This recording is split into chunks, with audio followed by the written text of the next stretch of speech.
Thanks, Silver Slayer, for joining me today, and or thanks for asking me to speak as well. Of course, man. Of course, of course. During hard times for like prices of silver, how do you keep your resolve, and how do you kind of like keep yourself grounded when prices might be kind of fluctuating? Well, the first time I ever saw like a real correction or um I guess price dip, it was scary. But over the years, you just see it so much, you kind of get used to it. And I guess as you understand silver's true value, you use those opportunities to lower your dollar per ounce average. Like I saw a meme on Wall Street Silver where it's two people sitting on a bus. The one side's a beautiful landscape, the other one's like this rocky, like ugly, and it says like silver price dip. The inexperienced stackers looking out the rocky, ugly window, and the other person's seeing this beautiful landscape with opportunity. And Exactly. it comes all down to confirmation. If you need validation that silver can go up, or if you only get excited when the price goes up, that means you don't really understand silver's true price. That means you need confirmation that it can. When true silver stackers know if it goes down to 15, that's just a deal. It's a bargain. So, Exactly. Yeah, and like if you just look at it from the time horizon of let's say decades, you start out with silver being like a dollar like back in like decades ago to where it is now where it's like at 20 currently I think around $22. It's around 23 recently. yeah. But I mean just the simple fact that it's gone up that much and you know, it's been like a handful of decades, and this is a safe haven asset. The Hmm. fact that it's done stuff like that is pretty impressive. I've pretty much only been like a net buyer of silver, but I have not had and it's only really been online. And I've never had the experience to this date of actually going into an LCS, either Mm. buying or selling silver. So, Ooh. like, I want to get your Mm. perspective because I was actually thinking about Yeah. maybe going in and trying out just like seeing what selling is like at an LCS. So, what is your tip for someone who wants to consider either going into an LCS to sell or maybe selling online? Oh man, talk about a big complex question. So I just Yeah. made a video talking about selling at a local coin shop and how you won't even break even, to be honest, because Mm. most of us buying at $30. Hmm. Let's say like the average, because most people started about a year or two ago, $30 to buy a physical Yeah. ounce. Local coin shops only offer you $2, $3 over spot when you go to sell. So you'll be Wow. getting like 25, $26 for those coins. When you Right, could sell right. on eBay, you could sell that coin or for $40+ Amazon, people are buying American Eagles for $50 like hotcakes. Wow. So local coin shops are in a very tough position where because they go by Yeah. spot price, but nowadays, spot price is irrelevant for physical silver. So it's going Ah. to be interesting when you go in there to see what he offers you because I'm sure they each coin shop varies, but I know they do go by spot price. And when it comes to buying, that could be very good though, because when you go to buy physical silver on eBay or anywhere, it is $40. But local coin shops go Yeah. by spot price, so you can go in there and buy silver for super cheap. So it's kind of you can use it to There's your almost advantage as like this well. arbitrage of like Yeah, you can go into a shop, get a stack of ASCs or maples or whatever, and go online and then resell it, and people are buying them. yep. Uh, that's pretty impressive. And usually there's like a pretty decent amount of people who are buying on eBay or on Oh Amazon, you yeah, find? oh yeah. Okay. Um, so when it comes to selling, Hmm. and this is something you should probably consider because not many people think about this, but we're investing in the silver and we're building basically our business, right? One day we're Hmm. going to sell and it's going to be, we're not going to, most of us won't open up a local coin shop. It will be online. So let's say you're ready to sell in 10, 15 years. You really think it's realistic to dump all your silver on eBay at once and people are going to buy? No. Would you buy from someone who has zero seller ratings that just listed all their Right, right. silver? So I recommend people sell 1 ounce every month or every couple months right now. So when it is Mm, time to sell in 5, 10 years, you have tons of seller ratings and experience. And also, let's say you have 1,000 ounces. You know how long it would take to list all of those ounces on eBay? 3 to 4 pictures per listing. So that's 4,000 pictures you got to take, send it to your email, drag to the photos, and then type in the width of each coin. Like that's a full-time job. And then the seller rating, I mean the responding to people, and then PayPal fees, like that's a whole job. So if you do it slowly, it's a lot easier, a lot more realistic at least. interesting. And actually, that makes a lot of sense too, especially with what you said, like building up that credibility online on Yeah, eBay. yeah, So when yeah, someone even wants to buy from you, they're like, "Oh, all right, is this guy gonna sell me some scam, yeah, like not even like real silver? Is this like, I don't yeah, know, like made out yeah. of nickel Like or aluminum or?" think of a really cool, like catchy business name even right now, and then just sell 1 ounce every couple of months. And so it won't hurt your stack, but at least you'll have a reputation when it is time to sell, because liquidity is key. Right, right. That's a good point. I didn't even think about that. And I even just going back into that. So, can you tell us a little bit more about your just general, or pretty much like how you got started? Like, what even got you interested in silver? Man, metal detecting with my grandpa as a kid. Like Nice. every Christmas, I would get a new like old coin, and I looked at it as like treasure. It was like treasure to me. I didn't understand the value of the metal contents inside of it until I was older, and that's actually why I started buying like a lot of poured silver, pirate treasure type silver. I didn't like coins at all when I started. I wanted to Hmm. buy a treasure chest and just dump all my silver in there and play with it, with my hands. Um, and especially being influenced with channels like Silver Slacker, who would mainly buy poured silver. But yeah, I started from metal detecting with my grandpa, and it was probably about 18 years old, because I'm 29 now. I Hmm. I started buying silver because I wanted to invest, but I didn't understand stocks yet or anything, and it just, I guess, probably came across silver content on YouTube, thankfully, and yeah, I just started buying, and then over time I started making educational videos, just showing off my stack, and now we're here. Honestly, I feel like so many of us have that experience because even to be honest, when I first got started a couple of years ago, I didn't really have a big background in like finance or anything like that. My dad actually went to college for finance. And growing up, he would always give me and my brother lessons on what to do with money, and we would never listen. I mean, you can just see, like, even in the back here, there's my guitar. Like, I was more of a musician. I didn't really care about, like, anything related to finance. And then 2 years ago, I got really into gold and silver. And I think I didn't bring it, but this is like one of my first ounces of gold, Oh, nice. and I was just hooked.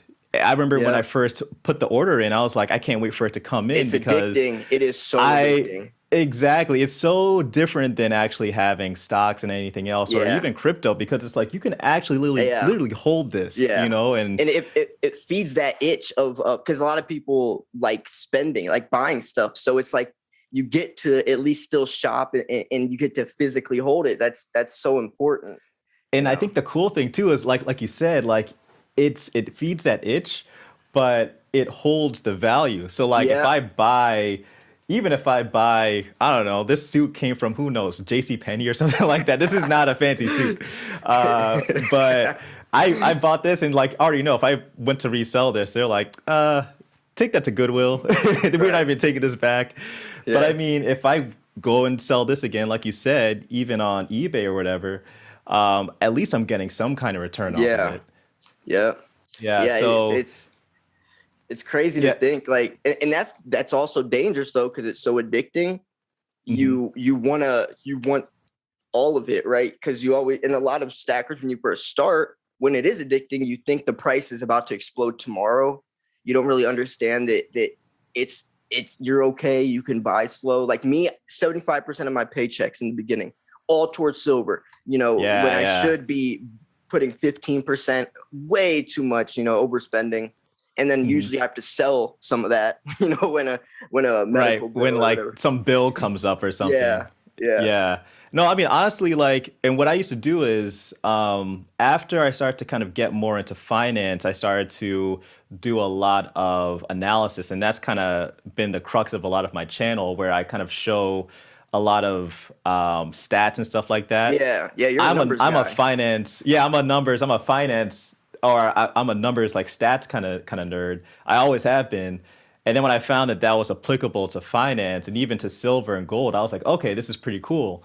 Yeah. So I I was even just looking at just the daily returns of silver over time, and even just daily returns of stocks or daily returns of anything. It's not really going to move a lot, but there are Right. times when they do move pretty aggressively.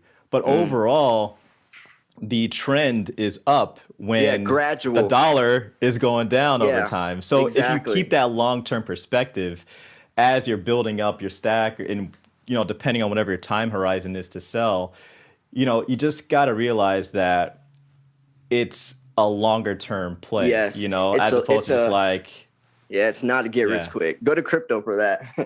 It's a exactly, exactly. it's a hedge against inflation as the dollar collapses. Yeah. Right, But exactly. the average price of silver for the last decade has been $15. Hmm. So it's definitely something you got to think about for the longer. Like I remember uh when I first started, silver wasn't doing much. I remember the July 2016 high, silver hit $21. Right nowadays, Hmm. that seems so cheap, but we celebrated like $21 was stupid high, and Yeah, just to think yeah. like back then, like our perspective was so much different, you know? Exactly. Even I remember like towards the end of July in 2020, it was like I released, because I used to put out videos daily, and I put out a video every day, like, and literally every day the last week of July, it seemed like it went up $1 Yeah, extra every single day. It was like yeah, $22. All right, tomorrow's $23. Tomorrow's $24. It was yeah, insane. yeah, So I man. I've think a been lot of watching people your got. channel. Sorry. I'm sorry. Go ahead. No, I've been watching your channel for a while now, actually. Like you, Thanks, and man. I like, because like you just said, you're a numbers guy. I like that you can bring that aspect, and you can break it down under, because a lot of times when people are going over these charts and stuff, it's a foreign language. It really is. But you can break it down where it's understandable, and that's why I also wanted to have you on here, because I can bring my perspective from more like stacking and strategies, and you could do the numbers. And if you Hmm. combine both of those elements, you can get a very, very accurate idea on where prices or the market will go. Exactly. Yeah, I mean, you just schooled me on a whole bunch of stuff at the very beginning. Like, I had no idea about, like you said, it's almost kind of like building a business and making sure that people are comfortable with even wanting to buy from you. Yeah. I didn't even think about that, Yeah. So, Before I ever buy an ounce, I think about how I can sell that ounce. Like if I'm on an mhm. AppMex looking or shopping, I think about how I'll be able to sell that coin before I even click purchase. And Um, that's a good point. So, for let's just talk about something like this, right? yeah, there you This go. so like this I wasn't really thinking from the perspective of like, all right, I'm gonna resell this or anything like Yeah. that. I was just like, honestly, I was like, yeah, this Well, is pretty cool. I well, want yeah, no. to If you buy it. if you buy what you like, But you'll never make a bad purchase. If yeah, you like, if you yeah, thought that coin is cool, then yeah, buy it. But if like from an investing perspective, yeah, yeah, that was more kind of like a, "Oh, I kind of like this." But yeah, from your point of view though, like I think it's very important, and a lot of people maybe kind of get caught up in this, and I think this is where your experience comes in when it comes to certain coins, like rounds versus like a government issued coin. Um, some people tend to say that, oh, never buy rounds or never go into anything that's, designed mm. crazy or whatever. uh, Just buy ASCs or just buy Maples or just buy yeah, what have you. yeah. What's your perspective on that? Because It I've it seen different things it online. depends. It depends on where you think the world's going to go, honestly. And when Hmm. I say that, I mean, are you an SHTF, doomsday, or do you think the world is gonna be okay? Because Yeah. if you're buying, like the SHTF preppers, they Hmm. only buy, the cheapest stuff, a lot of junk silver. And that's because Hmm. they think that one day they'll have to be bartering. So they want to Right. buy as many ounces as they can for as cheap as possible, right? Silver is Hmm. silver. And that's as true to them, but if you think the world's going to be okay, and in 50 years from now we'll still all be here, a lot of people will buy semi-numismatic, or aka high premium silver, Hmm. because those coins will quadruple. If spot price is still $23 in 20 years, your Yeah. stack will have not appreciated a single dollar. So they buy high premium silver, Interesting. so those coins will triple, quadruple in 20 years. So even if your stack is still $23, you have other types of silver that are still profiting. So it really does Interesting. depend. It depends on if you think the world's gonna fall to crap or not. That's a good point. Again, that's like something you just schooled me on because I had no idea. Like it Yeah, depends on kind of on your perspective, yeah, it and really that will does. decide on what type of silver you buy. Yeah, Because I was even thinking about that myself because there are people who have commented under some of my videos and say things like, well, just get a bunch of junk silver. And I was like, well, I've never considered it, but why not? yeah, And I remember I bought some, not a lot, but I had like some Kennedys, and I think it has like partial silver yeah, quality in it. And but then I was just looking at it, I was like, this is pretty cool. It was yeah. almost kind of for the same reason of like getting this, Yeah, they don't but make those coins anymore. Over time, those coins will be a piece of American history. yeah, Less in exactly. circulation. Like imagine having like a 1910 like Mercury dime in 30, 40 years from now, those coins will be so hard to find. Like it's not even about the silver content, it's more about just that coin as a collectible. And there's almost like that premium, like you said, that Yeah, is and the added premium because of that growth. collective. Look Okay. at Morgans. Morgans are a perfect example of where like Walking Liberties will go. Morgans stopped being minted in 1921. And now look, Morgans are growing a premium because it's been, so many decades. Man. And the cool thing about Walking Liberties and coins, pre 1965 is they're still being sold mainly for the silver, but as time goes on, it'll be less about the silver and more about the numismatic aspect. Interesting. But So like you said, depending on your yeah, exactly. perspective, And that's why it's if so hard to talk about this, because it's like, well, this, and then I have to back it up and say, but, you know, yeah, yeah. Well, I will say, so like in my view, like I think everybody's perspective is their perspective. So if someone's watching hmm this, they may say, well, hey, I'm more of an SHTF person. So, you guys just gave me some really good information. But someone else might say, well, hey, I don't think necessarily the US might be doing really well, but I still think the US will be here. I'll more so edge on getting something with more of that numismatic quality. yeah, Um, so like, or some people might just say like, "Hey, everything's gonna be fine." I think yeah. it's good to kind of like give that information out to different types of people because everybody's coming to silver from different backgrounds. I think even uh, this might be another good point to bring up. But with Wall Street Silver, some people are coming into it from so many different backgrounds and they Oh, found Wall yeah, Street Silver and they're like, what is this whole world of yeah, silver? I only knew about stocks and stuff yeah. like that. So I know you had made a video recently actually about Wall Street Silver, but what's your view on the future of the silver stacking community, just given the fact that now Oh, this man. community now exists? Yeah. Wall Street Silver, man, that was the most important. Honestly, I think that was the most impactful thing, not only for silver, but for the investing world, that we've seen since, I would say, the Hunt brothers. Like they did something that they pushed silver to $30 within a couple of days. Yeah, That people say they failed. Like, how is that a failure? And that was when I we don't had, think so. that is incredible. And I don't think they Hmm. even themselves realized, how incredible that was. But it's younger nowadays. Back in the day, your average investor was some 40, 50-year-old, business guy, suit and tie, white picket Yeah, fence house. Nowadays, you have a 16-year-old living in his mom's basement that's investing off exactly. Robinhood. It's becoming young because it's the digital era, social media. and Hmm. Bitcoin was the mascot, but most people missed the Bitcoin boom. So now they find silver is their second chance, in my opinion, from the Wall Street silver boom.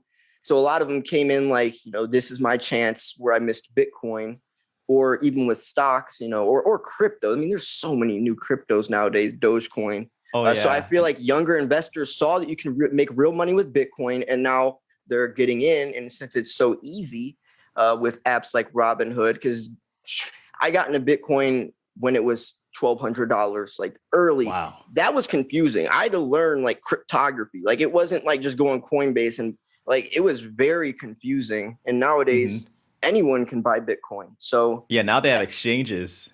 yeah, so I feel Yeah. like it's just gonna become more relevant and new eyes. Just like I said in the video, all that money that people made from GameStop and AMC went into silver and the investors as well. So I feel like that was a very important situation. But yeah, man. All right. Well, I'll see you soon. I appreciate it. Hope everyone liked this. If you did like the video, subscribe to TJ's channel as well. His Yeah, content's keep subscribing to incredible. Silver Slayer too. We're trying Yeah. to get him to 100K. Yeah. I'm trying to get Yeah. shoot both of us to 100K. But and you got to hit 10K real quick. Everyone is watching Yeah. this. Go subscribe. Let's get him to 10K. He's so close. Like, how close are you now? It's like 9.89 or something. Yeah, yeah, yeah. So It's close. almost there. So just like we just need Yeah. 100 people. Yeah. Oh, that's easy. So, all right. Well, appreciate you for tuning in. This was Silver Slayer, and All right. this is TJ. I'll see you guys soon. All right. See you guys.